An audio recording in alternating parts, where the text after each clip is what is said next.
नमस्कार, स्वागत है आपका आवाज अड्डा में। और वैक्सीन जिसका हमें इंतजार था उसका अप्रूवल हुआ है और अब उसका अनाउंसमेंट भी हो गया है कि बहुत जल्द आपके पास तक पहुंचेंगे और इसका कार्यक्रम शुरू हो जाएगा। अनुमान लगाया जा रहा है कि शायद 13-14 तारीख के आसपास से होगा, क्योंकि जानकारी जो दी गई है कि अप्रूवल के बाद 10 दिन में लगना शुरू होता, तो 3 की अप्रूवल थी तो 10 दिन जोड़िए तो 13-14 के आसपास की डेट बैठती है। तो चलिए एक आध दिन आगे पीछे, लेकिन अच्छी खबर यह है कि कोरोना लगना अब शुरू हो जाएगा। डिटेल्ड में उसकी पूरी प्लानिंग कर ली गई है। ग्राउंड लेवल पे बिल्कुल लास्ट माइल की ट्रैकिंग भी है, क्योंकि उसको एक सर्टेन टेम्परेचर पे मेंटेन करना है, उसके बाद वो लगाई जाएगी। तो वहाँ तक की पूरी तैयारी हो चुकी है। किसको लगनी है ये पूरा डेटाबेस तैयार है, प्रायोरिटीज़ भी तैयार हैं और नंबर्स भी तैयार हैं कि किसको किसको लगेंगे। आपको उसमें परेशान होने की ज़रूरत नहीं है, आपको खुद पता चल जाएगा कि आपको लगना है और आपसे संपर्क किया जाएगा। तो ये एक अच्छी खबर है। लेकिन इसके अप्रूवल के साथ ही 2 जो वैक्सीन भारत में अप्रूव की गई हैं, एक एस्ट्राजेनेका की और दूसरी भारत बायोटेक की। तो भारत बायोटेक की बड़ी जल्दबाजी में की गई, उसको लेकर के कुछ क्वेश्चंस रेज किए गए कि अगर फेज़ 3 का ट्रायल उसका कंप्लीट नहीं हुआ है तो फिर उसको मंजूरी क्यों दी गई। इस पे लेकर के बहुत राय है अलग अलग एक्सपर्ट्स की। कुछ लोग कहना है कि अगर वो बिल्कुल सही प्लेटफॉर्म पे ट्रायल हुई थी, डेटा है अवेलेबल, तो उसको दे देनी चाहिए, इमरजेंसी है, बैकअप के तौर पे है। कुछ लोगों का कहना है कि नहीं देनी चाहिए, इंतजार करना चाहिए। इन तमाम चीज़ों को आज हम समझने की कोशिश करेंगे और इस चर्चा का, इस शो का उद्देश्य ये समझने का है कि अब हम उस वर्ष में खड़े हैं जहाँ हमें वैक्सीनेशन मिलने जा रही है, तो मन में कोई भ्रम, मन में कोई डर, मन में कोई शंका नहीं होनी चाहिए। इन सब के जवाब हम लेंगे। परिचय करा दें आपको, हमारे साथ हैं doctor Rajesh Chawla, Indraprastha Apollo hospital में काम करते हैं। इसके साथ ही हमारे साथ हैं डॉक्टर शशांक जोशी, जो महाराष्ट्र कोविड टास्क फोर्स के मेंबर हैं। डॉक्टर स्वप्निल पारिक हैं, इन्होंने तो खुद एक बाकायदा किताब भी लिखी है कोरोना वायरस के नाम से, और बहुत डिटेल में इन सभी समझेंगे। साथ ही साथ हमारे साथ सिद्धार्थ दास, जो AIDN नाम की एक संस्था है उसके मेंबर है, जो लोग क्वेश्चन रेस कर रहे हैं कि इतनी जल्दी अप्रूवल क्यों दिया गया। और समीर भाटी साहब हैं, जो स्टार इमेजिंग के डायरेक्टर हैं। और इसके साथ ही हमारे सहयोगी विपिन भट्ट है, क्योंकि इन्होंने बहुत सारे शोज़ किए हैं कोरोना में वैक्सीन को लेकर के। तुमने कहा आज इनकी मदद ली जाए, क्योंकि बहुत सारे मन में इनके भी क्वेश्चंस होंगे। तो आप सबका बहुत बहुत स्वागत है। डॉक्टर शशांक, अगर आपको मेरी आवाज़ आ रही तो मैं आपसे शुरू करना चाहूँगा। पहले तो प्रोसीजर जो हम लोग करेंगे उसमें आगे चलेंगे, लेकिन पहले जो ये बड़ा विवाद मचा हुआ है लोगों के कि जल्दी दे दी भारत बायोटेक वाले की वैक्सीन को, ये नहीं देनी चाहिए, थोड़ा इस पर क्लैरिटी रखिए, लोगों के मन में शंका जो है उसको दूर करिए। आई थिंक इसमें कोई विवाद नहीं है। I think drug control general of India ने एक 3 स्टेप प्रोसीजर बताया है। पहले उन्होंने इमरजेंसी यूज अप्रूवल दिया था कोविशील्ड को, जिसका phase 2 phase 3 clinical trial 1600 patient में भारतवर्ष में हुआ था। वो भी कंप्लीट नहीं हुआ है, उसका डेटा पब्लिक नॉलेज में नहीं है। और उनका जो बायोसिमिलर वेरिएंट है उसकी trials UK, south Africa, Brazil और यूएस में हुई है, तो उसका डेटा पब्लिक नॉलेज में है। तो वो बेसिस पे उनके इम्यूनोजेनिसिटी डेटा स्टडी करने के बाद वो वैक्सीन सबको मिलेगी, ये पक्का है, इसमें कोई दो राय नहीं है। पहले चरण में जो वैक्सीन आएगी वो कोविशील्ड आएगी। दूसरा, उन्होंने कंडीशनल अप्रूवल दिया है, वो भी क्लिनिकल ट्रायल रिसर्च मोड में। जो भारत बायोटेक जो इंडियन स्ट्रेन का है, Indian council of medical research और NIB का जो स्ट्रेन है, जिससे ये वैक्सीन पूरा किल करके जो बनाया गया है, ये सेफ वैक्सीन है, जिसकी फेज 1 फेज 2 ट्रायल कंप्लीट हो चुकी है 800 पेशेंट के साथ, और जिसकी फेज 3 की ट्रायल में 2500 पेशेंट का डेटा उन्होंने 21,500 पेशेंट का डेटा उन्होंने सब्जेक्ट एक्सपर्ट कमिटी को भारत बायोटेक ने प्रेजेंट किया था। ये पब्लिक डोमेन में नहीं है, क्योंकि अभी भी क्लिनिकल ट्रायल जारी है इसकी। और ये जो है इसका स्पष्टीकरण ड्रग कंट्रोलर ने नहीं दिया, और ये अभी भी ट्रायल मोड में है, और ये अभी भी जो अप्रूवल है ये भी ट्रायल मोड का ही अप्रूवल है। तो इसमें कोई दो राय नहीं है। मेरे को ये दोनों में से कोई भी वैक्सीन देनी पड़ेगी तो मैं ले लूंगा, मेरे को कोई दिक्कत नहीं दिखती इसमें। तीसरा जो वैक्सीन है, जो झाइडस कैडिला का झाई कोविड है, उसको उन्होंने फेज 2 की पूर्ण कंप्लीटन होने के बाद उनको फेज 3 ट्रायल में जाने को कहा है। तो मेरे को इसमें कोई विवादास्पद कुछ भी नहीं लग रहा है। और दूसरा, इसका जो भारत बायोटेक का उन्होंने जो स्पष्टीकरण दिया है कि ये वैक्सीन जो है ये म्यूटेंट स्ट्रेन के ऊपर भी हो सकती है, क्योंकि ये इनएक्टिवेटेड वैक्सीन है, ये बहुत पुराना मेथड है वैक्सीन तैयार करने का। तो मेरे को तो कोई दिक्कत नहीं दिखती है। और पहले चरण में जो वैक्सीन मिलेगा, जो 5 करोड़ डोसेस रेडी है, तो वो तो सीरम का ही मिलेगा सबको। और उसके बाद भी जो मिलेगा, तब तक तो पूरी ट्रायल भी कंप्लीट हो चुकी होगी, और शायद वो जो emergency use clinical trial research mode का है, वो शायद रेगुलर मोड भी आ सकता है। एक चीज आपको याद रखनी चाहिए कि कोई भी वैक्सीन ट्रायल में वर्षों निकल जाते हैं। ये पूरी अप्रूवल प्रोसेस फास्ट ट्रैक है, और इसमें मेरे ख्याल से हमको हमारे ड्रग कंट्रोलर पे पूरा भरोसा है, सब्जेक्ट एक्सपर्ट कमेटी पे पूरा भरोसा है कि उन्होंने एकदम स्टेप वाइज ईच स्टेप के लिए उन्होंने उनके कविड्स डाल के ही ये वैक्सीन की अप्रूवल्स दिए है। ये लिमिटेड अप्रूवल्स है, पहला वैक्सीन भी लिमिटेड है, दूसरा अल्ट्रा लिमिटेड है और तीसरा ट्रायल मोड में। तो नंबर 2 और नंबर 3 जो भारत बायोटेक और जाइडस के है ये ट्रायल मोड में है और सिर्फ नंबर 1 को ही अप्रूवल मिला है, वो भी बाजार में नहीं मिलेगा। बाजार में मेरे को कोई भी वैक्सीन मार्च अप्रैल या मई के पहले आते हुए दिखता नहीं है। लेकिन डॉक्टर जोशी आप ये कह रहे हैं कि पहले तो एस्ट्राजेनेका वाली लगेगी, लेकिन अगर आपको लगानी पड़ी तो आप बायोटेक वाली भी लगा सकते हैं। हाँ जी, जब वो कोई दिक्कत नहीं लगती क्योंकि हमने ट्रायल मोड में है तो इतनी जल्दबाजी क्यों, इतना रशब क्यों था? थोड़ा वेट कर लेते, जब फाइनल हो जाता तो करते। देखिए उसमें दो चीज है, जल्दबाजी तो कोई कर नहीं रहा है, लेकिन एक तो है कि यूके में पूरे केसेस कम हो गए थे और सितंबर के बाद उनके यहाँ पे अभी लॉकडाउन की स्थिति आ गई है। भारतवंश में भी जैसे यूके में कम हो रहे थे केसेस, वैसे अभी केसेस कम हो रहे, और यदि सेकंड स्ट्रेन आ गया और सेकंड सर्ज आ गया तो उसके पहले अपने पॉपुलेशन को वैक्सीनेट करना ये जरूरी है। और दूसरी बात ये भी कहता हूं कि सिर्फ 64 पेशेंट के डेटा के ऊपर जॉनसन एंड जॉनसन की वैक्सीन को भी फेज 3 के बिना अप्रूवल दिया है दुनिया में। तो ऐसे नहीं है कि वैक्सीन को फेज 2 के बाद ही अप्रूवल नहीं दे सकते। यहाँ पे तो फेज 3 की ट्रायल चालू होने के बाद सब्जेक्ट एक्सपर्ट्स ने पूरा वैक्सीन की पूरी छानबीन करने के बाद ही तीन बार ये सब्जेक्ट एक्सपर्ट कमेटी मिली, उसके बाद ये, तो उसके ऊपर हम तो हमारे सिस्टम पे विश्वास रखना चाहिए और ऐसे एस्पर्शन कास्ट करना ठीक नहीं है। जी सिद्धार्थ जी, आपको क्या कंफ्यूजन है? अब तो काफी तक क्लैरिटी दे दी डॉक्टर जोशी ने। हाँ ठीक है, यहाँ पे कुछ तथ्य रखना चाहेंगे, जैसे ये कि यूएस का जो ट्रायल है एस्ट्राजेनेका वैक्सीन का, एस्ट्राजेनेका ऑक्सफोर्ड, वो अभी अनगोइंग है, वहां से कोई डेटा नहीं आया है। It is double blind study, अभी डेटा आ नहीं सकता, 1 महीने हम लोगों को और वेट करना पड़ेगा रिजल्ट्स आने के लिए यूएस से। ब्राजील और यूके के डेटा के बेसिस पे इंडिया में जो है इमरजेंसी अप्रूवल मिला है। यहाँ तक कि एस्ट्राजेनेका खुद भी कह रही है कि उनका भी ट्रायल जो है वो अनगोइंग स्टडीज में है, तो अभी कोई भी ट्रायल जो है कंप्लीट हुआ नहीं है। This all are emergency approvals, ठीक है। इंडिया में जो कोविशील्ड को लेकर के कंसर्न जो हम लोगों का है वो ये है कि इंडिया में इंडियन पॉपुलेशन को लेकर के प्रभावशालीता क्या होगा वो हमें नहीं पता, क्योंकि जो इम्यूनोजेनिसिटी डेटा है वो कंप्लीट नहीं था जो कि एसईसी को दिया गया था।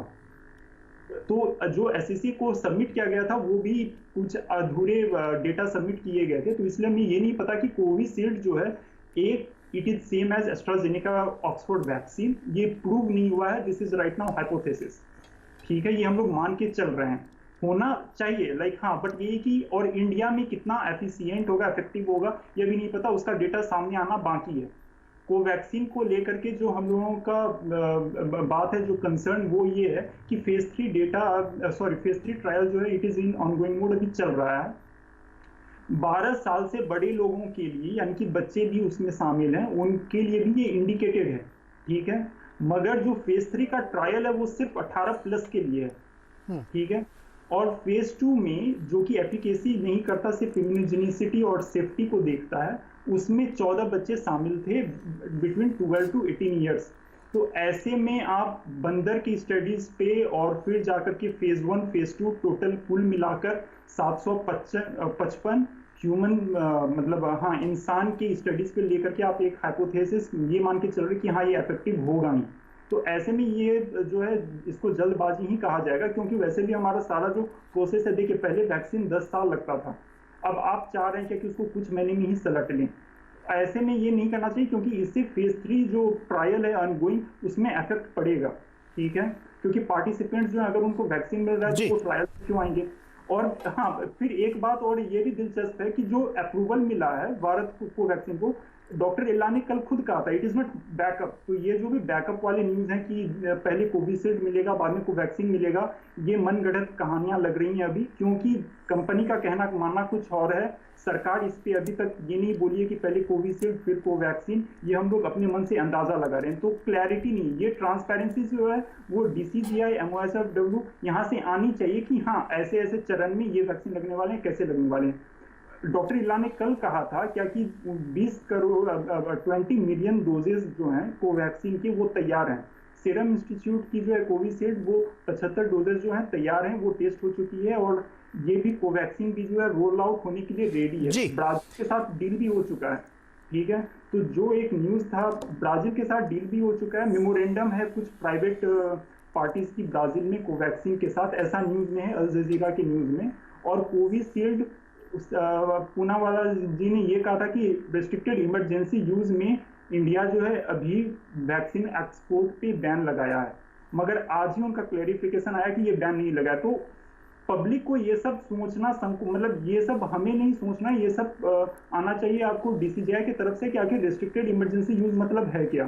जी मैं जवाब लेता हूँ ना doctor Joshi ji. Technical jargons हैं ये कुछ कि ईएयू क्या है, इमरजेंसी ऑथराइजेशन क्या होता है, या फिर जो उन्होंने कहा कि जो पूरा डेटा भी कंप्लीट नहीं हुआ फिर वो क्यों दे दिया, और ये एक्सपोर्ट वाली बात, आप अगर इस पर थोड़ा रोशनी डाल सकें डॉक्टर जोशी।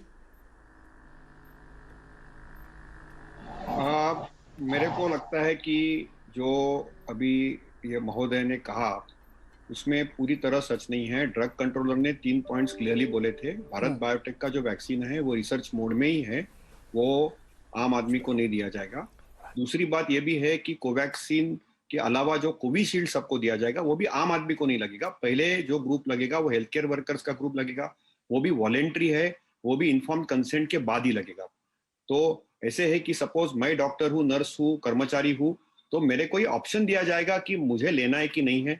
मेरी राय है कि मेरे को नहीं लेना है तो मैं नहीं ले सकता हूँ। तो आई थिंक वो प्रोसेस जो है काफी ट्रांसपेरेंट है। यस, इनका कहना ये बराबर है कि कोविशील्ड के सब डेटा पब्लिश नहीं है, कोवैक्सीन के अलावा फेज 3 डेटा पब्लिश नहीं है, क्योंकि ये ऑनगोइंग ट्रायल है और ये ट्रायल में रिक्रूटमेंट की काफी दिक्कत आ रही थी। ये भी इनका कहना थोड़ा बहुत सही है, क्योंकि जब आम आदमी को पता चलता है कि अभी वैक्सीन आ रहा है तो ट्रायल प्रोसेस में रिक्रूटमेंट के लिए दिक्कत आती है। लेकिन सेफ्टी वाइज आप ये वैक्सीन देखेंगे तो इनफैक्ट जो mRNA जो नया प्लेटफॉर्म है वो ज्यादा अनसेफ है ये प्लेटफॉर्म से। ये तो स्टैंडर्ड प्लेटफॉर्म्स है। एडिनोवेक्टर चिंपैंजी प्लेटफॉर्म जो है हमारा एस्ट्राजेनेका ऑक्सफोर्ड का, या इनएक्टिवेटेड जो किल्ड वायरस का प्लेटफॉर्म है भारत बायोटेक का, ये ज्यादा सेफ है। इतने इफेक्टिव नहीं होंगे लेकिन सेफ्टी स्टैंड पॉइंट से ज्यादा इफेक्टिव है। बच्चों में तो अभी हम भारत सरकार सोच भी नहीं है कि उनको देना है। तो जल्दबाजी मैं नहीं कहूंगा, लेकिन हमको ये पैंडेमिक टाइम में दूसरा लॉकडाउन अवॉइड करना है। ये तो पक्की बात है। यूके में आपने आज ही देखा, ऐलान किया है वहां पे कि उन्होंने लॉकडाउन करना पड़ा, उनके ऊपर नौबत आ गई। 80% यूके में अभी नया स्ट्रेन आया है। तो अपने हमको ये अवॉइड करना है। और ये भी जो प्रोसेस है ये overall supervise step wise process है, ये कैलिब्रेटेड प्रोसेस है। और यही हमारी दरख्वास्त होगी भारत सरकार को भी कि ये calibrated process systematically voluntary basis पे चालू रखिए, लेकिन बिल्कुल नॉट अवेलेबल करना ये भी सही नहीं। ठीक है डॉक्टर राजेश चावला, तो क्या ये पूरा प्रोसेस का इशू है जो सवाल उठ रहे हैं? मतलब लोग कैसे कंपैरिजन करते हैं, या जो एक्सपर्ट है वो कुछ जो कह रहे हैं कि चीज गलत है वो दुहाई क्या दे रहे हैं? वो ये कह रहे हैं कि अगर आप अमेरिका में देखें तो जो एक्सपर्ट कमेटी जब बैठती थी और बातचीत करती थी वो लाइव टेलीकास्ट होता था। यूके की बात करें तो जितनी भी चीजें, जो भी रिजल्ट थे वो पहले जर्नल्स में, न्यूज़पेपर्स में पब्लिश किए गए, उसके बाद अप्रूवल आए। यानी एक एक चीज में क्लैरिटी थी। क्या हमारे यहाँ उस क्लैरिटी की थोड़ी कमी रह गई तो लोगों को मौका लग गया? क्योंकि देखिए इतना टेक्निकली तो कोई भी नहीं समझता है, वो एक्सपर्ट्स ही समझते हैं, लेकिन इससे आम लोग कंफ्यूज हो जा रहे हैं कि क्या जल्दबाजी में कोई चीज कर दी गई है, बिना फेज 3 ट्रायल के ही चीजों को पहले से ही कह दिया गया है, या वो फिर बैकअप में है? उनको लेकर शायद कंफ्यूजन है, प्रोसेस को लेकर आई थिंक।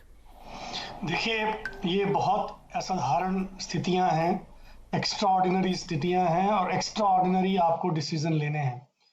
आप ये देखिए कि सरकार का जो डिसीजन होता है वो इस बेसिस पे है कि जनता को इस महामारी से बचाना है और निकालना है। आमतौर पे जैसा कि आप सुन रहे हैं कि सालों लग जाते हैं, इवन यूएसए में भी सालों लग जाते हैं, सब जगह पे ये फास्ट ट्रैक जा रहा है। और सिमिलरली यहाँ पर भी जो भी डेटा फेज 1 फेज 2 के बेसिस पे आया, उसकी इम्यूनोजेनिसिटी है, उसकी डोज डिसाइड हो गई, और फेज 3 भी उन्होंने उसको काफी सेफ देखा। और शायद लोगों को ये क्योंकि कहा गया, सब जगह ये पॉपुलराइज कर दिया गया कि फेज 3 ट्रायल के फाइंडिंग्स नहीं आए हैं और इसीलिए ये जल्दबाजी है।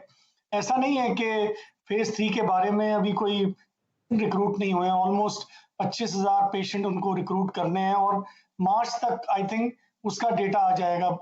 इन सब को निकालने के लिए आई थिंक ये जरूरी है टर्म में जल्दी माध्यम से, बहुत सारे माध्यम हैं, प्री प्रिंट के माध्यम से वो आम जनता को के दिमाग में जो संशय आ गया है इसके बारे में उसको निकालना चाहिए। ये इसमें कोई दो राय नहीं कि दोनों सेफ हैं और दोनों एफिकेशियस हैं। बिना उसके एक्सपर्ट कमेटी हिंदुस्तान की काफ़ी रिजिड है, ऐसा नहीं है कि ड्रग कंट्रोलर किसी भी दवा को ऐसे ही दे देता है। इसमें तो बहुत मीटिंग्स हुई और बहुत सारे उन पे विचार करके ये डिसीजन लिए हैं। सो मेरे ख्याल से आम जनता को घबराने की जरूरत नहीं है। जैसे डॉक्टर शशांक ने कहा कि मैं तो दोनों में से कोई ले लूंगा, तो आप उससे अंदाजा लगा सकते हैं कि ऐसा संदेश आम जनता तक जाना चाहिए ताकि उनके दिमाग में ये ना रहे कि अगर इसकी तादाद बढ़ने लगी, मान लो कि जो केसेस हैं सडनली जैसे यूके में हुआ बढ़ने लगे, तो हमें हर तरीके की जरूरत होगी। प्रिवेंशन तो हम मास्क और हाथ धोने से कर रहे हैं, डिस्टेंस मेंटेन कर रहे हैं, वैक्सीन से भी इसी तरह का बचाव। तो डॉक्टर राजेश, इस बात में कितनी सच्चाई है कि अगर आपको कोवैक्सीन देने की जरूरत पड़ी तो वो एक ट्रायल बेसिस पर होगी? देखिए, ये एक मेथड है, ये एक तरीका है।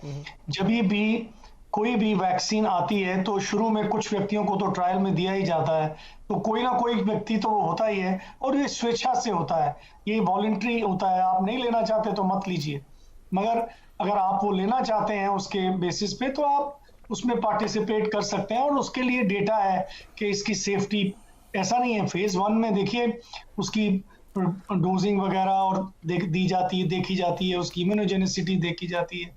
फेज 2 में कुछ व्यक्तियों को दिया जाता है और उन्होंने उसको सेफ पाते हैं तभी लार्जर पॉपुलेशन को देते हैं। तो ऐसा कोई डरने की जरूरत नहीं है कि ट्रायल बेसिस पे है तो मुझे नहीं लेनी चाहिए। ट्रायल बेसिस पे है बट इसकी एफिकेसी और सेफ्टी काफी हद तक प्रूवन है। लेकिन डॉक्टर राजेश, ये पता नहीं, चलिए इसको थोड़ा सिंप्लीफाई करते हैं और डॉक्टर स्वप्निल के पास चलते हैं। जो मेरी जानकारी है कि करीब 13,000 वॉलंटियर्स भारत बायोटेक ने लिए थे, 22,500 उनको चाहिए थे, लेकिन 13,500 के आसपास वॉलंटियर्स पे ये ट्रायल हुआ जिसका डेटा नहीं है अभी, और हमें ये भी नहीं पता कि इसकी एफिकेसी कितनी है भारत वाली दवा की। लेकिन इसको अगर मैं एक सिंपल पर्सपेक्टिव में रखूँ कि एक दवा जो प्रोसेस से गुजरी और उसको सेफ पाया गया तो अप्रूवल दिया, दूसरी दवा उसी प्रोसेस पे चल रही, जिसके बाद जिसका जिक्र डॉक्टर जोशी ने किया था कि वो टाइम टेस्टेड प्लेटफॉर्म पे बनाई जा रही है, इसलिए बहुत डर नहीं। जहाँ पे अफ्रीका ग्रीन मंकीज के टिश्यूज पे अगर आप कर लेते हैं तो वो मान ली जाती है कि हाँ ये तो बहुत टेस्टेड है, इसको हमेशा किया था। डॉक्टर स्वप्निल, आपने किताब लिखी है, इस पूरे विवाद में आप क्या सोच रहे हैं? Thank you for inviting me on your show. ये कोरोना वायरस वैक्सीन पहली बार बना रहे हैं। कोई भी कोरोना वायरस के लिए हमने पहले वैक्सीन नहीं बनाया है। डॉक्टर जोशी जो बोले सही है कि कोई टाइम टेस्टेड प्लेटफॉर्म्स है, पर हमें ये भी रिमेंबर करना चाहिए कि कोरोना वायरस के लिए कभी भी वैक्सीन पहले नहीं बनाए हैं। ये सब वैक्सीन नए हैं।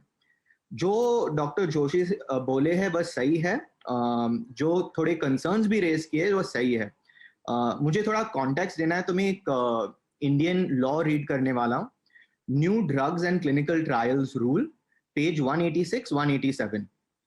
If the remarkable efficacy is observed with a defined dose in the phase 2 clinical trial of an investigational new drug for the unmet medical needs of serious and life-threatening diseases in the country, it may be considered for grant of marketing approval by the Central Licensing Authority based on phase 2 clinical trial data.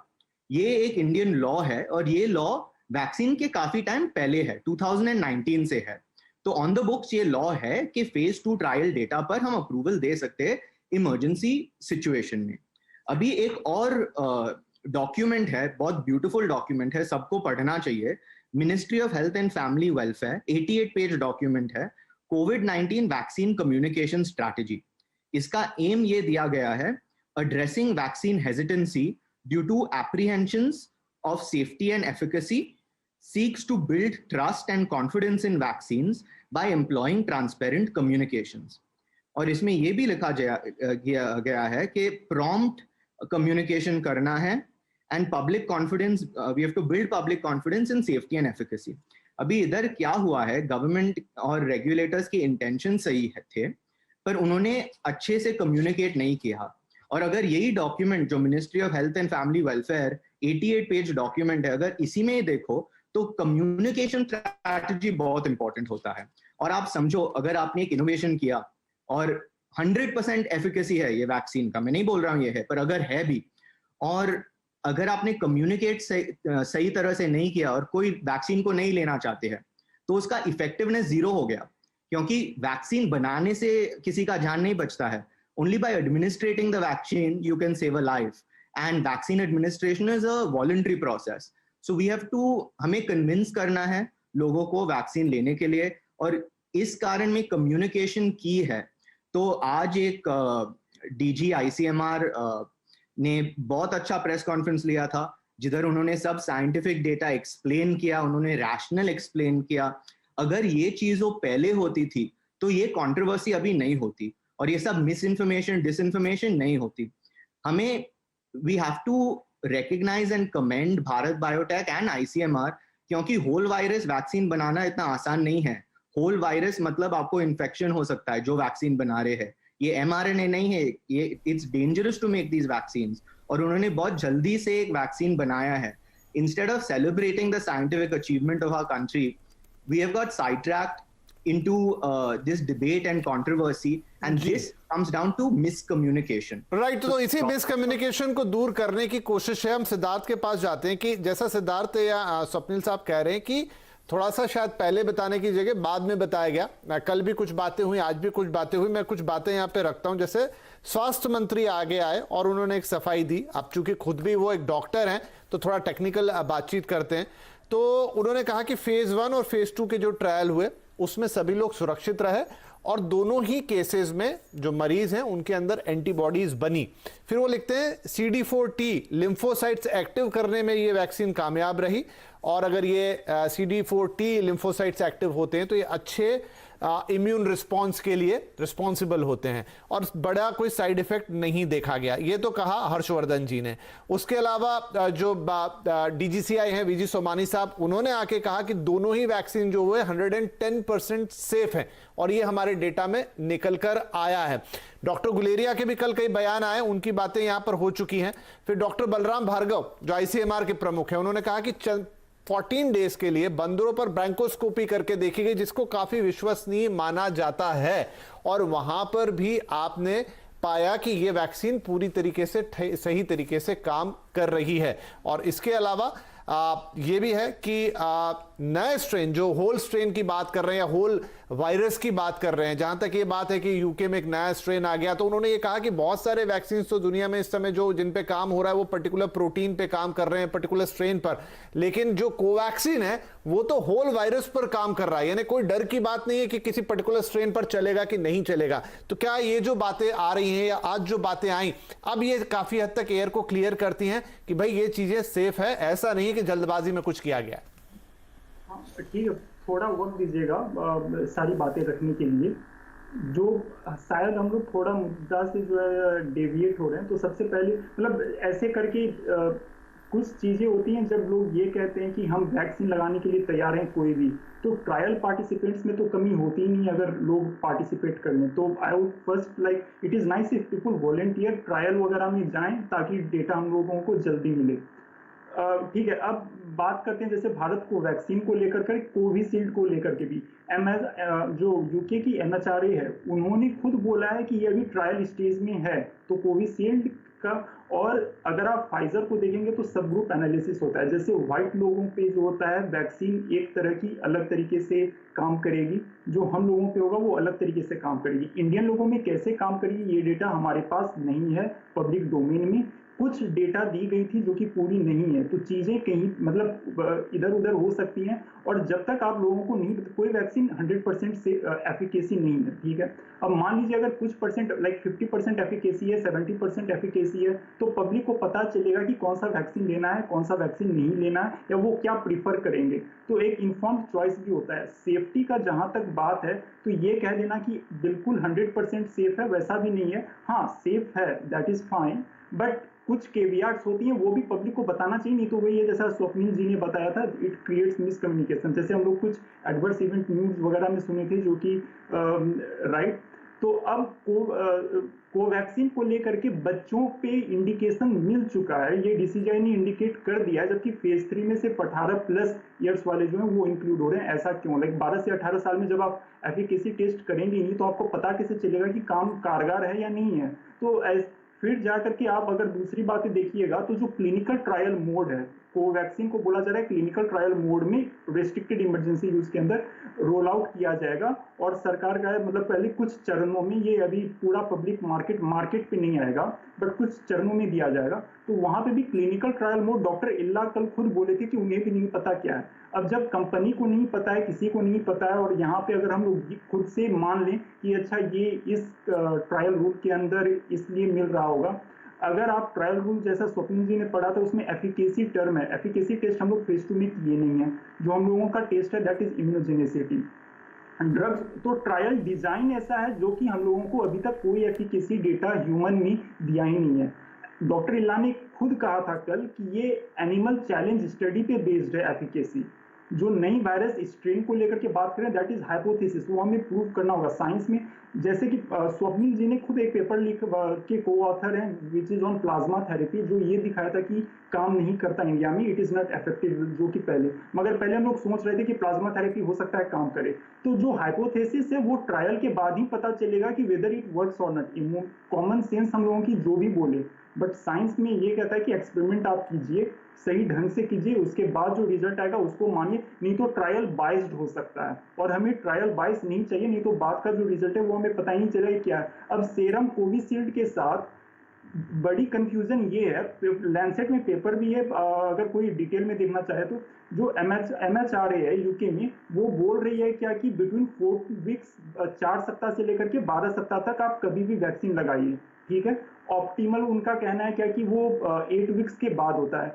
Bharat का जो dose regimen है full standard dose और 4 weeks to 6 weeks, अब लोगों को पता कैसे चले कि वो 4th वीक में वैक्सीन का सेकेंड डोज लें या 6th वीक में वैक्सीन का डोज लें, और कब वैक्सीन लेंगे उससे एफिकेसी में चेंज अंतर आता है। जो अभी स्टैटिस्टिक्स है वो हमारे पास कंप्लीट नहीं है, इसलिए हम लोग यूएस ट्रायल का इंतजार कर रहे हैं। यूएस ट्रायल में 4 सप्ताह के डोज के अंतराल पे 2 डोज दिए जा रहे हैं और ट्रायल अभी चल रहा है। वो ट्रायल से हमें पता चलेगा कि एस्ट्राजेनिका वैक्सीन या फिर कोविशील्ड वैक्सीन जो है उसकी एफिकेसी क्या होगी। डॉक्टर जोशी, इसमें एक जैसा भी किसी ने कहा कि एडमिनिस्टर कैसे करते हैं वैक्सीन को, ये एक बड़ा इंपॉर्टेंट है फैक्टर, क्योंकि इस तरह की चर्चाएं भी मैंने लीगल या आपके जो मेडिको एक्सपर्ट कमेटी भी सुना कि एक वैक्सीन मान लीजिए 14 दिन बाद दूसरा डोज देना, तो उसको आप एक्सटेंड कर सकते हैं, आप 10 हफ्ते बाद भी दे सकते हैं, क्योंकि पहला डोज आप मैक्सिमम लोगों को दे सकें तो उससे आप ज़्यादा लोगों को कवर कर पाएंगे। कुछ लोग ये भी कहते हैं कि ज़रूरी नहीं कि वो 100% एफिकेसी का ही हो, 60% भी अगर है तो भी वो उतना ही काम कर सकती है और आप उसको सेकेंड डोज से कंप्लीट कर सकते हैं। तो एडमिनिस्ट्रेशन का एक बड़ा इशू है इसमें, और चूंकि जो एक बात अभी राजेश जी ने कही कि बहुत सारे लोग थोड़ी जानते हैं कि हमको क्या दवा सूट करेगी। मैं डॉक्टर नहीं हूँ, लेकिन मैं किसी को बुखार में कह सकता हूँ पैरासिटामोल खा लो, कैलपोल खा लो, एक कैलपोल टी ले लो, आप दर्द ठीक हो जाएगा आपका। तो कई बार क्या होता है, टाइम टेस्टेड चीज़ों पे जो मेडिको एक्सपर्ट होते हैं उनकी बात को मान लेना चाहिए, और आदमी को ये चॉइस देना कि हम कौन सी वैक्सीन लगवाएंगे, फाइजर वाली लगवाएंगे कि जॉनसन वाली लगवाएंगे, ये शायद ज़्यादा अच्छा तरीका नहीं होगा। डॉक्टर जोशी, 3-4 चीज मैं स्पष्टीकरण देना चाहता हूँ। पहली बात यह है कि अमेरिका और यूके ने कोविड में बहुत खराब काम किया है और भारत ने बहुत अच्छा काम किया, इसमें दो राय नहीं है। स्टैटिस्टिक्स बात करते हैं तो ये तो पहले है कि अमेरिका और कॉलोनियल माइंडसेट से हमको बाहर निकलना चाहिए। थोड़ी चीज गर्व की है कि भारतीय साइंटिस्ट ने, भारतीय आईसीएमआर ने कल्चर किया वायरस, सिर्फ 4 कंट्री कल्चर कर चुकी थी तब तक वायरस, उन्होंने अपना स्ट्रेन बनाया, उन्होंने भारतीय कंपनी, दुनिया में 50% वैक्सीन बनते भारत में। तो इसमें ना हम बहुत ज्यादा उसको बोलते हैं निट पिकिंग कर रहे हैं। अभी एक चीज तो है, कोई भी नहीं बोल सकता है कि कोरोना से मौत नहीं होती है, कोरोना से तो मौत होती है। मोर्टेलिटी रेट जो है यूके यूएस में ऑलमोस्ट 6 to 8% है, भारतवंश में ऑलमोस्ट वो 2% पे आ चुका है, 1% पे आ चुका है, अभी भी मौत हो रही है। हम वैक्सीन क्यों दे रहे हैं पॉपुलेशन को कि कोरोना नहीं हुए, मॉडरेट टू सीवियर कोरोना नहीं हुए और जान बचाए, और हमारे पूरे भारतवंश को एक हर्ड इम्यूनिटी दे। लेकिन इसकी जो प्रोसेस और प्रक्रिया भारत सरकार ने रखी है, ये बहुत स्लो प्रक्रिया है, पूरा 2021 और 22 जाने वाला है वैक्सीनेशन प्रोसेस में। दूसरी बात यह है कि पूरे पॉपुलेशन को हम वैक्सीनेट करने वाले ही नहीं है, ये भी स्पष्टीकरण हेल्थ सेक्रेटरी ने क्लियरली दे दिया है।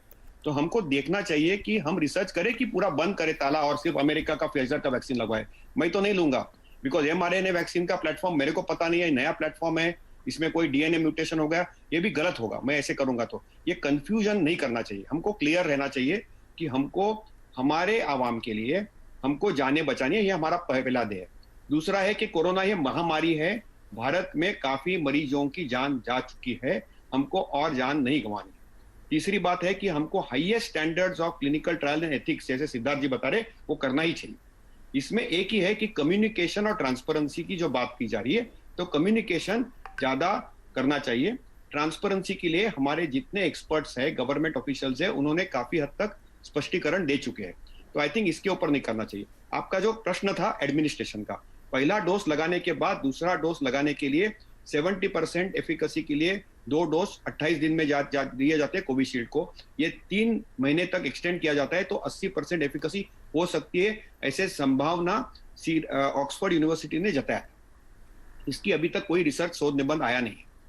दूसरी बात यह है कि यूके में उन्होंने ये सेकंड डोज क्यों अवॉइड किया, डिले किया, क्योंकि वहां पे सडनली उनको लॉकडाउन करना पड़ा, तो उनको पूरा पॉपुलेशन को जितने लोगों को दे सके उनको देना चाहिए, तो उन्होंने वो public health strategy under disaster लिया है। तो ये हम डायरेक्टली यहाँ पे भारत में एक्स्ट्रापोलेट नहीं कर सकते। भारत ने एक स्टेप वाइज ग्रेडेड प्रोग्राम किया है, वॉलेंट्री प्रोग्राम किया है, जिनको चाहिए वो ले सकते हैं, जिनको नहीं चाहिए, जिनको संदेह लगता है वो नहीं ले सकते। ये क्लियरली है, किसी के ऊपर कुछ थोप नहीं दिया जा रहा है। हम डेमोक्रेटिक कंट्री है, पूरे डेमोक्रेटिक प्रिंसिपल से जा रहे हैं और पूरे ट्रांसपेरेंसी और एथिक्स से जा रहे हैं। तो पहले चीज है कि हेल्थ केयर वर्कर्स को लगेगा, उसके बाद लगेगा कोविड फ्रंटलाइन वॉरियर्स, उसके बाद लगेगा अबव 50। जाने बचानी ये नंबर 1 प्रायोरिटी है अपनी, और जोखिम में जिनकी जान है उनको वैक्सीन प्रोटेक्शन दे सकता है कि नहीं। अभी तक ये भी संदेह नहीं है कि ये 1 साल चलेगा इसकी इम्यूनिटी, की 6 महीने चलेगी कि 1.5 साल चलेगा, कोई भी वैक्सीन पे ये स्पष्टीकरण नहीं है, क्योंकि कोरोना की बीमारी 1 साल की है।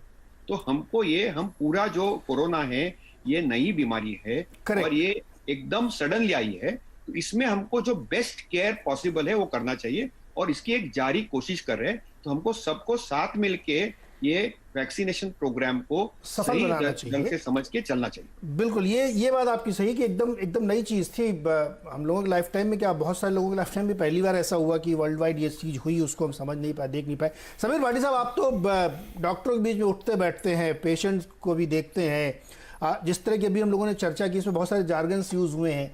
आपका एक्सपीरियंस क्या कहता है कि जब वैक्सीनेशन का प्रोग्राम शुरू होगा तो लोगों के मन में ऐसे क्वेश्चंस आएंगे, या वो mRNA को कुछ समझ भी पाएंगे, या उनको एक क्लियर कम्युनिकेशन देने की ज़रूरत है कि भाई ये वैक्सीन आ गई है, इसको आप लगवा लीजिए, क्योंकि इसको देश के सबसे बड़े डॉक्टर, सबसे बड़े एक्सपर्ट्स कह रहे हैं कि इसको लगाना चाहिए। जी बिल्कुल, जैसे आपने बताया, और सबसे इसमें बहुत ही महत्वपूर्ण रोल प्ले करता है कम्युनिकेशन का। कि एक बात अगर हम जनरली भी देखें तो जैसे जब वो इमरजेंसी अप्रूवल वाली बात आई, उसको लेके थोड़ा सा कंफ्यूजन क्रिएट हुआ। अगर हम ग्राउंड लेवल पे भी देखें लोगों के बीच में कि अच्छा इमरजेंसी अप्रूवल तो मतलब क्या ये इमरजेंसी के पेशेंट्स को ही दी जाएगी, इमरजेंसी यूज के लिए ही दी जाएगी, है ना। वो कुछ क्लैरिटी अभी तक भी बहुत सारी, अगर हम बोले आम भाषा में, जनता को नहीं है ना। वो उनको समझना बहुत जरूरी है कि इमरजेंसी अप्रूवल में भी सेफ्टी, एफिकेसी, इन सबको ध्यान में रखा गया है पेंडेमिक की सिचुएशन में। जैसा कि अभी बताया कि एक एक्स्ट्रा ऑर्डिनरी सिचुएशन है, इसमें जो अप्रूवल का प्रोसेस है वो फास्ट ट्रैक पे हुआ है, बाकी इसकी सेफ्टी एफिकेसी में कोई कॉम्प्रोमाइज नहीं हुआ है। और इसको हम बात करें कि इमरजेंसी अप्रूवल को भी इसकी सभी चीजों को रिव्यू किया गया है, डेटा को, सारे ट्रायल्स को। और अभी जो फास्ट ट्रैक अप्रूवल की बात है, फास्ट ट्रैक अप्रूवल पे भी कई बार थोड़ा कंफ्यूजन रहता है कि फास्ट ट्रैक अप्रूवल में भी तो कई चीजों को, मतलब उसकी जो सेफ्टी और इन चीजों को कॉम्प्रोमाइज तो नहीं किया गया।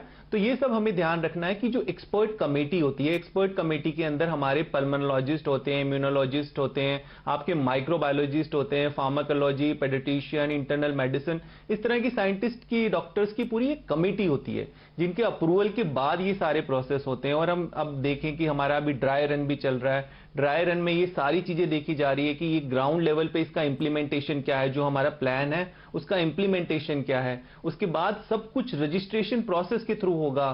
कोविन ऐप जो है, उस ऐप को पूरी तरह से डिजाइन किया गया है इसके लिए, और उसकी रजिस्ट्रेशन के बाद होगा। और जैसा अभी डॉक्टर साहब ने भी बताया कि ये स्पेसिफिकली सबसे पहले हम हेल्थ केयर वर्कर्स से शुरू कर रहे हैं। उसके बाद फ्रंट लाइन वर्कर्स पे शुरू कर रहे हैं। तो ये फेजेस पे काम हो रहा, बहुत सिस्टमेटिकली काम हो रहा है। तो इस पे कोई कंफ्यूजन की नहीं, ठीक है, सिर्फ एक चीज पे अभी जो एक डेटा को लेके एक बात ये उठ गई है और उसके बाद ये सारा कंफ्यूजन क्रिएट हुआ। तो मुझे लगता है आम जनता को इस चीज को लेके बहुत ज्यादा कंफ्यूजन नहीं है।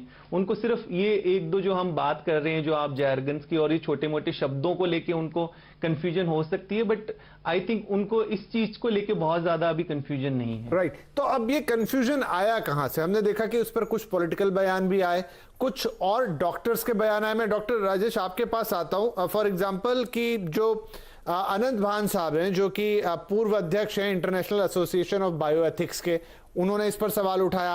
अगर हम बात करें कि मालिना आइसोला जो all India drug action network की मेंबर हैं, उन्होंने इस पे सवाल उठाया। एक जानी मानी साइंटिस्ट हैं डॉक्टर गगनदीप कंग, जो वैक्सीन साइंटिस्ट कहलाती हैं, उन्होंने इस पे सवाल उठाया। तो जब ये लोग उस पर सवाल उठा रहे हैं, फिर हम देखते हैं कुछ पॉलिटिकल रिएक्शन भी है। तो ये चीजें कहां से आई? क्योंकि जो सारा का सारा कंफ्यूजन क्रिएट हुआ वो इन बयानों के बाद ही हुआ। देखिए, सवाल उठाना बहुत आसान है। कोई भी काम करने में बहुत मेहनत होती है, बहुत आपको साइंटिफिक तरीके से चीजें करनी पड़ती हैं, और इन सवालों की वजह से ही बहुत कंफ्यूजन पैदा हो गया है। जैसा कि आप अभी सुन रहे थे कि कम्युनिकेशन की जरूरत है। सवाल तो लोग उठाते ही हैं, बट ये हमारा फर्ज है कि इन सवालों के सही उत्तर देना। और मेरे ख्याल से हमारी ये रिस्पॉन्सिबिलिटी है कि फेलो मेडिकल कलीग्स, देखिए अब क्या है कि जब भी किसी को वैक्सीन लगानी होगी वो अपने फिजिशियन से, अपने डॉक्टर से पूछेगा। तो सबसे पहले हमें ये चाहिए, आई थिंक, कि हमारे डॉक्टर कलीग्स में इसके बारे में क्लैरिटी हो। IMA इसमें पार्ट प्ले कर सकती है, और अगर ये क्लैरिटी उनको है, मैं समझता हूँ कि काफी कुछ तो वो क्लियर है, बिकॉज सब पढ़े लिखे हैं। बट अगर वो क्लियर हैं इस बात में, तो उनका जो जिसके वो फैमिली फिजिशियन है, मोस्टली लोग उसकी बात सुनते हैं। तो हमें अब बहुत ज्यादा इसमें कंट्रोवर्सी में नहीं पड़ना चाहिए, और आई थिंक गवर्नमेंट लेवल पे भी थोड़ी और कम्युनिकेशन चाहिए, ताकि ये प्रोग्राम जो शायद इस महामारी से निकाल पाए। हमें पॉजिटिव ढंग से हम सबको सोचना चाहिए। कोविशील्ड है, और मुझे लगता है 1-2 महीने में, 2-3 महीने की बात है, डेटा भी आ जाएगा, और मोस्ट लाइकली ये डेटा बिल्कुल ठीक ही है जिस तरह से प्रीवियस डेटा बता रहे हैं। तो बहुत संभावना है कि हम इस महामारी से निकल पाएंगे। तो मेरे ख्याल से बहुत ज्यादा कंट्रोवर्सीज का अब स्कोप नहीं है। जो साइंटिफिक बॉडी है, एक्सपर्ट कमेटी है, DGCI है, अगर उन्होंने ये जनहित में फैसला लिया है तो हमें उसका सम्मान करना चाहिए। ठीक है जी। तो यहाँ इंपॉर्टेंट पॉइंट ये है जो आप बता रहे हैं कि 2 से 3 महीने शायद और लगेंगे, और ये डेटा भी आपके सामने आ जाएगा, क्योंकि इतने सारे लोगों का वैक्सीनेशन करना है। पहले चरण में ही हमें पता है कि फ्रंटलाइन वर्कर्स 3 करोड़ हैं, उसके बाद पैरामेडिक्स भी हैं, और साथ में फिर 27 करोड़ की वो पॉपुलेशन, कुल मिला के 30 करोड़ ऐसे लोग जिनको आपने ऑलरेडी फेज 1 में रखा हुआ है। तो जब तक उनको वैक्सीन शुरू होगी, चाहे वो कोविशील्ड से शुरू हो, तब तक आपके पास कोवैक्सीन का भी डेटा, जिस डेटा के पीछे सारी कंट्रोवर्सी हो रही है, वो आता हुआ दिखाई दे सकता है। चलिए इसी नोट पर एक छोटा सा ब्रेक लेते हैं। ब्रेक के बाद इस पर उठे कुछ और सवाल या कुछ और कंफ्यूजन, उन्हें दूर करने की होगी कोशिश। एक छोटा सा ब्रेक।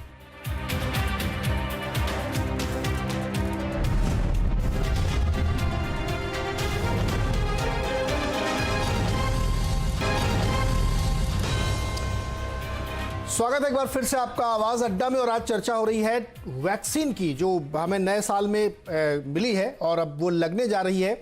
लाइटर नोट पर विपिन, मैं अभी आपसे कह रहा था कि ज़्यादा ज्ञान भी कई बार तकलीफ का कारण बनता है। जब हम बहुत ज़्यादा जानकारी हासिल कर लेते हैं, छोटी छोटी जानकारी हासिल कर लेते हैं, तो अपने मन में भयानक कन्फ्यूजन करते हैं। इसको एक चीज़ से मैं समझाता हूँ। फाइजर को लेकर के एक बड़ा विवाद हुआ दुनिया भर में, और लोग स्क्रीनशॉट ले लेके उसको कर रहे थे, अरे ये तो प्रेग्नेंट लेडी की अगर लग गई तो मिसकैरेज हो जाएगा, बहुत गड़बड़ है, इसको नहीं लगाना चाहिए। दरअसल उसका पूरा खेल ही डिफरेंट था, इसीलिए ज़्यादा ज्ञान की वजह से ही दिक्कत होती है।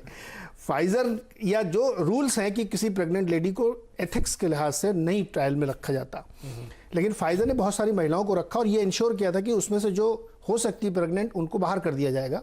फिर भी 23 ऐसी महिलाएं थीं जो उस टेस्ट में शामिल थीं, और वो जो प्रेग्नेंट हुई उसमें से 11 ने जो रिसीव किया था, उसमें से 2 का मिसकैरेज हुआ। तो ये खबर फिर तब बन गई एकदम सुर्खियों में, व्हाट्सएप यूनिवर्सिटी चल पड़ी कि साथ देखिए हुआ था और फाइजर की गलत लग गई। दरअसल उनको प्लेसिबो दी गया था, जिन 11 में से 2 का डिस्कैरेज हुआ था, बाकी को वैक्सीन दी गई थी। तो कई बार बहुत ज़्यादा डिटेलिंग में जाने से भी आपको कन्फ्यूज़न होता है, दिक्कत होती, उससे थोड़ा बचना चाहिए। और हम लोग भी कई बार टीवी में काम करते करते बहुत सारे जार्गन से बात करने लगते हैं। मोटे तौर पे हमें लगता है कम्युनिकेशन की थ्योरी कहती है कि एक चीज़ बन के आ रही है, उसको एडमिनिस्ट्रेट करना और किस लिए होना ये आपको बताना है। राइट। तो मुझे लगता है सरकार को भी थोड़ा इस दिशा में ध्यान रखना चाहिए। थोड़ी सी चूक उनकी तरफ से है कि वो भी बैठ के बहुत भयानक डिटेलिंग करते हैं। और फेज 3 ट्रायल, अब से पहले तक किसी को पता नहीं होगा कितने ट्रायल होते हैं और कहाँ से कमर्शियल प्रोडक्शन शुरू होता है। लेकिन अब फेज 1, फेज 3, प्लेसिबो क्या है, दवा क्या है, अफ्रीकी बंदरों पे होता है चिंपैंजी, ये सब पता है। मुझे लगता है इसको लेट्स मेक इट ईजियर। तो अब समय कम होता है, सेगमेंट छोटे छोटे रहते हैं। डॉक्टर जोशी, साधारण शब्दों में, मोटे शब्दों में हमारे दर्शकों को समझाइए कि उनकी वैक्सीन लेनी है, क्यों लेनी है, बता दीजिए। सोच समझ के सब लोग वैक्सीन ले सकते हैं। मैं तो ऑलरेडी बोल चुका हूँ कि मेरे को कोई दिक्कत नहीं दिखती है दोनों वैक्सीन में। थोड़ा सा एक कॉशियस रिस्क लेना पड़ेगा। लाइफ में हम जब रास्ता भी क्रॉस करते हैं तो हमारा एक्सीडेंट हो सकता है, तो थोड़ी बहुत रिस्क लेके लेना चाहिए और बहुत ज्यादा कंफ्यूजन में नहीं पड़ना चाहिए। एक चीज जरूर है कि ये नई बीमारी है, नई महामारी है। कल जो सही था वो आज गलत दिखता है, तो उसमें थोड़ा कम्युनिकेशन होता था गवर्नमेंट के तरफ से। थोड़ा उन्होंने ज्यादा डेटा जो सब्जेक्ट एक्सपर्ट कमेटी को जो कंपनियों ने बताया था, ये यदि वो पब्लिक डोमेन में एटलीस्ट बातचीत के द्वारा करते थे तो इतना कंफ्यूजन नहीं होता था। तो ये जो कंट्रोवर्सी पैदा हुई थी वो इतनी नहीं होती थी। राइट। तो अब बात हो रही है कि थोड़ा रोल आउट यहां पर 10 दिन के अंदर शुरू हो जाएगा, यानी कि अगर हम 3 तारीख को माने कि अप्रूवल आया था तो दिनांक 13 यानी कि 13 जनवरी से एक रोल आउट होता हुआ हमें दिखेगा। तो यहाँ पर डॉक्टर स्वप्निल, अगर हम 13 तारीख से रोल आउट शुरू करते हैं और जिस तरह का पूरा प्लान है गवर्नमेंट का उस रोल आउट को लेकर, तो जो फर्स्ट फेज है जिसमें 30 करोड़, अब 30 करोड़ को अमेरिका की आबादी है और यह हमारा पहला फेज है, कितना वक्त लगेगा हमें उसके लिए?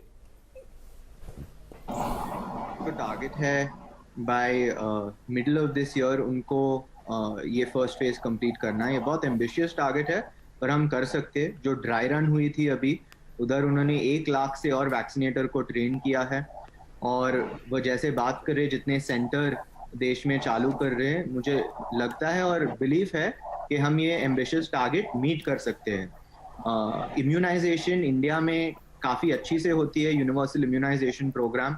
हमारा जो पब्लिक हेल्थ इंफ्रास्ट्रक्चर है इम्यूनाइजेशन में बहुत एक्सपीरियंस्ड है और ये भी वह बच्चे लोग के इम्यूनाइजेशन में एक्सपीरियंस्ड है। ये किस्मत की बात है कि अडल्ट्स को वैक्सीनेट करने को थोड़ा और आसान है। यहाँ पर एक छोटा सा प्रश्न मैं सोचता हूँ डॉक्टर जोशी इसका सही जवाब देंगे। डॉक्टर जोशी, क्या ऐसा होगा कि जब ये पूरा इम्यूनाइजेशन चल रहा होगा 30 करोड़ लोगों का, उस दौरान मान लीजिए 2-3 महीने निकले और बाजार में भी वैक्सीन आ गई, तो जो चाहे वो खुद भी खरीद के, जैसे कि सीरम इंस्टीट्यूट ने कहा कि बाजार में बेचेंगे तो 1000 रुपए की होगी, तो क्या मैं उसे 1000 रुपए में बाजार से लेकर अपने डॉक्टर से लगवा पाऊंगा? नहीं, आई थिंक भारत सरकार का मुहिम एकदम क्लियर है कि बाजार में जरूर वैक्सीन आएगी, लेकिन 3-6 महीने के बाद। और उनका एक क्लियर कट स्ट्रेटेजी है, ये पब्लिक हेल्थ स्ट्रेटेजी है जो वो तय करेंगे वो टाइम पे। बट एक चीज जरूर है कि 3 से 6 महीने में बाजार में आने की संभावना है अलग अलग वैक्सीन की, और फिर चॉइस होगा डॉक्टरों को और वॉलंटियर्स को कौन सा वैक्सीन किसको लगाना है। बट अभी मेरे को तुरंत नहीं दिखता है, एक 6 महीने के लिए तो नहीं दिखता है होते हुए। जी, अच्छा भाटी साहब, आप चूंकि पब्लिक डीलिंग में है, बहुत लोगों से करते हैं, तो जो रोल आउट प्लान रखा गया है इसमें चूंकि बड़ी संख्या में लगना और फास्टली लगना है, तो लॉजिस्टिकली आपको लगता है सपोर्टिव है? क्योंकि वो सर्टेन टेम्परेचर पे उसको स्टोर करना है। अब कैंप लगाएंगे आप, 5 लोगों की एक टीम होगी, अब वो थोड़ा सा रिमोट में जाएंगे, चूंकि आप जो रैंडम सिलेक्शन हो रहा है एज के हिसाब से, फ्रंट के हिसाब से, तो जाना पड़ेगा। तो वो संभव हो पाएगा क्या, उसमें दिक्कत आएगी अभी? जी बिल्कुल। अभी जैसे मास वैक्सीनेशन ड्राइव है, उसके लिए जैसा बताया जा रहा है कि करीबन 29,000 cold chain points, 240 walk in cooler, 70 walk in freezers, 45,000 ice lined refrigerator और 41,000 इसके लिए डीप फ्रीजर और 300 के करीब सोलर रेफ्रिजरेटर। तो ये सब इस तरह से प्रिपरेशन इसके लिए चल रही है। दिल्ली की अगर हम बात कर लें तो दिल्ली में अभी करीबन 1000 वैक्सीनेशन बूथ तैयार किए जा रहे हैं और अप्रोक्सीमेटली 48 सरकारी और 100 के करीब प्राइवेट अस्पतालों में भी ये शायद बूथ होंगे, और जिसके अंदर 603 कोल्ड चेन पॉइंट्स कनेक्ट होंगे। और इसके लिए अप्रोक्सीमेटली 3500 लोगों को ट्रेनिंग भी दी गई है। तो इस तरह की तैयारियां बैकएंड में काफी की जा रही है, तो ये सक्सेसफुल होगा बिल्कुल। और दूसरा हम बात भी करें कि जो कोल्ड चेन को लेके पहले जो प्रॉब्लम आ रही थी कि अगर फाइजर और मॉडर्ना की वैक्सीन है, जैसे उसको -20 या -70 डिग्री टेम्परेचर की जरूरत पड़ रही थी, इसके लिए तो 2 to 8 डिग्री जो टेम्परेचर हमारी दूसरी वैक्सीन के लिए जरूरत पड़ती है, तो वो सब चीजें ध्यान में रखी गई है। तो आई थिंक ये काफी हद तक हम इस चीज को मैनेज कर पाएंगे। और दूसरा ये भी एक चीज और है कि इसको अगर आप अभी जो बात कर भी रहे थे, उसमें जो अभी सबसे ज्यादा लोगों के मन में बैठा हुआ है डर कि अच्छा इसके लगाने के बाद क्या एलर्जिक रिएक्शन और वो नहीं, तो वो भी सबसे ज्यादा इसमें क्लैरिटी है कि अभी ये हेल्थ केयर वर्कर्स को और फ्रंटलाइन वर्कर को ही वैक्सीन दी जा रही है, जो ऑलरेडी रिस्की जोन के अंदर ही है। साइंटिफिकली भी देखा जाए तो रिस्क तो बहुत ही नेग्लिजिबल है, तो वैक्सीन का फायदा ज्यादा है और रिस्क अगर हम देखें तो वो काफी हद तक कम है। तो जब बाकी लोगों तक वैक्सीन पहुंचेगी तब तक तो हेल्थ केयर वर्कर को और फ्रंटलाइन वर्कर्स को लग चुकी होगी और उसके रिजल्ट्स भी सामने आ जाएंगे। सिद्धार्थ, तो यहाँ पर एक थोड़ा फ्यूचरिस्टिक सवाल ये है कि देखिए बहुत वेरी पॉपुलेशन है, बहुत अलग अलग तरीके के लोग हैं, और अभी तो हमने चुना है कि भाई हम जो हमारी एल्डरली पॉपुलेशन है उसमें भी जिनके साथ कोमॉर्बिडिटी जुड़ी हुई है, कोई और बीमारी जुड़ी हुई है, वो भी उनको भी प्रायोरिटी पे रखा जाएगा। अब देखिए वैक्सीन लगे और खुदा ना खास्ता कभी किसी के साथ कोई प्रॉब्लम हो जाए, कोई एलर्जी हो जाए, किसी की तबीयत खराब हो जाए, वो इतनी बड़ी पॉपुलेशन में जज करना आपके लिए बहुत मुश्किल होगा कि उसका रूट फैक्टर क्या है। आगे चल के शायद ऐसी और कंट्रोवर्सीज आती रहेंगी कि कोई ये कह देगा कि देखिए वैक्सीन के कारण ऐसा हो गया।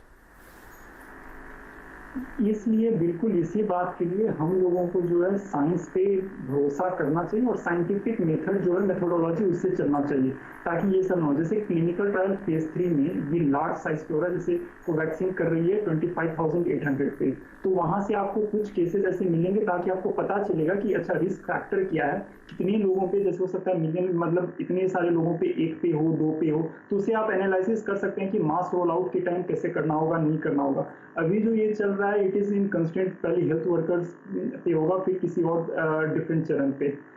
एक बात यहाँ पे ट्रांसपेरेंसी का कोई there is no other option rather than transparency. अगर आप पब्लिक को पहले ही बता रहे हैं, रिजल्ट्स अपने डेटा जो है वो पब्लिश कर रहे हैं, जैसे मान लीजिए अभी कोविशील्ड को लेकर के कितनी सारी बातें प्रेस रिलीज में कंपनी की तरफ से खुद कभी 90% बोला जा रहा है, कभी 70, कभी 80, कभी 62। इंडियन डोजिंग रेजिमेन है वो जो ट्रायल में था वो डिफरेंट था। अब इंडिया में जो डोजिंग रेजिमेन है उस हिसाब से क्या एफिकेसी, हमें इससे मतलब है। आपने सही बात बोला कि ज्यादा कॉम्प्लिकेशन हम लोगों को नहीं चाहिए, so that is why simple सा इतना बता दें कि जो इंडिया में डोजिंग रेजिमेन है उसका एफिकेसी क्या है। फिलहाल अगर आप लैंसेट पेपर देखें जो पब्लिश है उसमें दिखा रहा है 53% एफिकेसी पॉइंट, मगर जो इंटरवल है कॉन्फिडेंस इंटरवल अनसर्टेनिटी वो काफी ज्यादा है, ठीक है। तो इसलिए भी ऑनगोइंग ट्रायल है, हम लोगों को रिजल्ट्स मिलेगा, वो तो बात की बात है। कोवैक्सीन के टाइम में इंडिकेशन जो आप अप्रूवल दे रहे हैं वो अब जैसे बच्चों के लिए वो आप फेज 3 में कर ही नहीं रहे हैं, मगर अप्रूवल पहले ही मिल गया, तो क्या आप रिवोक कीजिएगा, कैसे टेस्ट कीजिएगा, क्या होगा इसका पता नहीं है। किस तरह की अप्रूवल मिली है वो भी बात रखती है। जैसे ब्राजील के साथ ऐसा अल जजीरा की न्यूज में है कि ब्राजील को सप्लाई हो सकता है, डील बातें जो हैं वो चल रही हैं, कोवैक्सीन का फिक्स है, कोविशील्ड के लिए चल रहा है। अगर आप इसको क्लिनिकल ट्रायल मोड में बोलते हैं तो पब्लिक में ऐसे यूज नहीं कर सकते, क्योंकि DCGI जो है वो इंडिया में प्रोटोकॉल भी मांगी है कोवैक्सीन को लेकर के।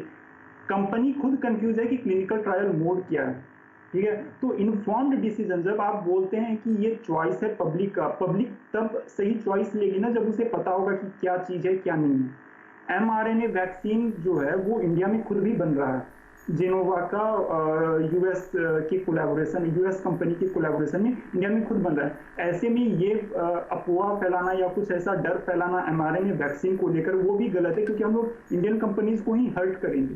कई सारे टेक प्लेटफॉर्म्स हैं जिसकी वैक्सीन अभी 1-2 मतलब कुछ महीने में जो है ये आएंगी। नोवावैक्स वो सीरम बना रही है, उसका ट्रायल इंडिया में होना है, परमिशन मिल चुका है। तो कई सारी ऐसी अच्छी हैं जिसमें हम लोगों के पास कई सारे ऑप्शन होंगे, तो हम लोग ये चॉइस रख सकते हैं कि कौन सा ले नहीं ले, डेटा कौन पब्लिश कर रहा है नहीं कर रहा है। तो ट्रांसपेरेंसी का कोई जो है सब्स्टिट्यूट है ही नहीं, और ये कंफ्यूजन तब आता है जब ट्रांसपेरेंसी नहीं रहती। जैसे आपने फाइजर की न्यूज के बारे में बताया, वो मिसलीडिंग है, that is not because of detailing और समथिंग, क्योंकि उसमें डिटेल था ही नहीं, इट वाज मिस इन्फॉर्मेशन। तो मिस या इन्फॉर्मेशन और ट्रांसपेरेंसी में अंतर है। We need to be transparent, और आपने ये बिल्कुल सही बात कहा, सभी पैनलिस्ट इससे एग्री कर रहे हैं कि हाँ, कम्युनिकेशन तभी तो होगा जब ट्रांसपेरेंसी होगी, राइट? जी अच्छा, मुझे बहुत छोटे छोटे 2 सवाल पूछने हैं जोशी से, वेरी क्विक, हाँ या ना में जवाब दीजिएगा। एक तो मुझे बताइए कि जिसको पहले कोविड हो चुका है, अब वो ठीक हो गया है, उसको लगाना चाहिए वैक्सीन? हाँ जी, बिल्कुल लगाना चाहिए। अच्छा, और जो एक कोई लेडी है जो ब्रेस्ट फीडिंग है अभी, उसको भी लेना चाहिए? उसके बच्चे के ऊपर कोई इम्पैक्ट नहीं आएगा? नहीं, वो उसका डॉक्टर डिसाइड करेगा, वो it has to be individualised decision. अभी उसका आयु मान कम है, तो बिलो 40 है, तो शायद उसको we'll have to think it over. That answer is, we don't know the real answer because we don't have data in that direction. Okay, अच्छा, जो एलर्जिक लोग थे ब्रिटेन में, उनको तो मना किया गया था, तो ये अभी सस्टेन करता है कि जो एलर्जिक है उनको नहीं लेना चाहिए? करेक्ट, वो एक ही उन्होंने कॉन्ट्राइंडिकेशन रखा है वैक्सीन के लिए। राइट। और अभी जो mRNA वाली वैक्सीन है, वो चूंकि फाइजर वाली है और अभी इंडिया में भी कह रहे हो रहा है, लेकिन वो नहीं, तो उसके बेटर हमारी ये वाली है जो हम एस्ट्राजेनेका की ले रहे हैं। ये एफिकेसी, सेफ्टी और actual trial in Indian population देखना पड़ेगा। तो एफिकेसी वाइज फाइजर का जो डेटा पब्लिश्ड है वो 95-94% मॉडर्ना है। सेफ्टी का डेटा उनका इतना स्ट्रांग नहीं है, वहां पे एनाफाइलेक्टॉइड और एनाफाइलेक्सिस के ज्यादा रिएक्शन हुए, और इंडियन पॉपुलेशन में वो बिल्कुल ट्रायल हुई नहीं है उनकी, और वो अपीयर भी नहीं किए ड्रग कंट्रोलर के सामने। तो इसलिए अभी तो फाइजर यहाँ पे आना नामुमकिन है, और -70 डिग्री स्टोरेज करना लगभग इम्पॉसिबल है भारत के सिचुएशन में। तो हमको अभी, जैसे सिद्धार्थ जी ने बताया कि जो भारत में mRNA वैक्सीन का प्लेटफॉर्म बन रहा है पुणे में या अलग अलग कंपनियों में, इसके ऊपर थोड़ा भरोसा रखना। राइट, तो डॉक्टर चावला, एक आखिरी सवाल ये हो सकता है कि क्या हमारे पूरे पॉपुलेशन को वैक्सीनेट करना होगा, या ये एक समय के बाद हमें लगेगा कि नहीं, अब चीजें खत्म हो गई तो नहीं? क्योंकि ये सवाल पहले कई बार आया कि इस पूरे पॉपुलेशन को क्या वैक्सीनेट करना जरूरी है? नहीं, देखिए, उनका जो प्लान है वो भी पूरी पॉपुलेशन को करने का नहीं है। देखिए, इस वक्त जो बेसिक है, इस चेन को ब्रेक करना और इस महामारी से बचना, पहला एम ये है। ये बीमारी कोई जाने वाली नहीं है। अब जैसे H1N1 और बाकी बीमारियां एंडेमिक तौर पे कोविड-19 यहाँ रहने वाला है, और ये वैक्सीनेशन प्रोसेस जैसे इन्फ्लुएंजा के लिए लेते हैं, इस तरह की इसकी अगर लाइफ लॉन्ग इम्यूनिटी नहीं है तो ये फिर से लगने वाला है। ये सवाल आने वाले समय में ज्यादा क्लियर होंगे कि कितना फ्रिक्वेंटली लगना है, कितनी पॉपुलेशन। अभी जैसा मैं सुन रहा था कि अभी तो गवर्नमेंट की प्लान नहीं है कि सारी पॉपुलेशन को किया जाए, बट स्टेप वाइज पहले हेल्थ केयर वर्कर्स और कोमॉर्बिड कंडीशंस अबव 50 इस तरह करके उन्होंने बनाया हुआ है, और ज्यादा से ज्यादा पॉपुलेशन कवर करने की कोशिश की जाएगी। जैसा डॉक्टर शशांक कह रहे थे कि अगले 1-2 साल हमें शायद हमारी सारी पॉपुलेशन करना पड़े, तो 2 साल भी बहुत कम है। जी, तो विपिन, इस चर्चा से मुझे लगता है मेरे दर्शकों ने जो बहुत कुछ सुना होगा, तो उनके कन्फ्यूजन्स क्लियर होंगे। आशंकाएं मन में होती हैं, चूंकि हुई हैं, तो उसी के क्लैरिफिकेशन के लिए हम लोगों ने किया। लेकिन ये भरोसा रखिए, चूंकि ये ऑनगोइंग प्रोसेस है, बहुत सारे ट्रायल अभी आगे भी होते रहेंगे, और ये आपको ज़रूर ट्रस्ट रखना चाहिए कि आपकी जो टॉप बॉडीज़ हैं मेडिकल की, अगर उनके भरोसे पे आपको वैक्सीन दी जा रही, तो आपको बिल्कुल आंख बंद करके उस पर यकीन करना चाहिए, चूँकि आप उसके एक्सपर्ट नहीं हैं, डॉक्टर उसके एक्सपर्ट हैं। तो इसी नोट के साथ कि लोहड़ी के शुभ मौके पे हम लोगों को वैक्सीन लगना शुरू हो जाएगी, क्योंकि 13 तारीख डेट वैसी पड़ रही है, तो उम्मीद करते हैं कि हम लोग जल्दी से निजात पाएंगे। मुझे लगता है सबको लगानी पड़ेगी, तब तक हार्ड इम्यूनिटी भी शायद डेवलप हो जाए। बहुत बहुत शुक्रिया आप सारे डॉक्टर्स का, सभी लोगों का जिन्होंने इस चर्चा में भाग लिया और हमारे दर्शकों को क्लैरिफाई किया कि आपको डरने की ज़रूरत नहीं है, वैक्सीन ले लीजिए आप। बहुत बहुत शुक्रिया। देखते रहिए CNBC आवाज़।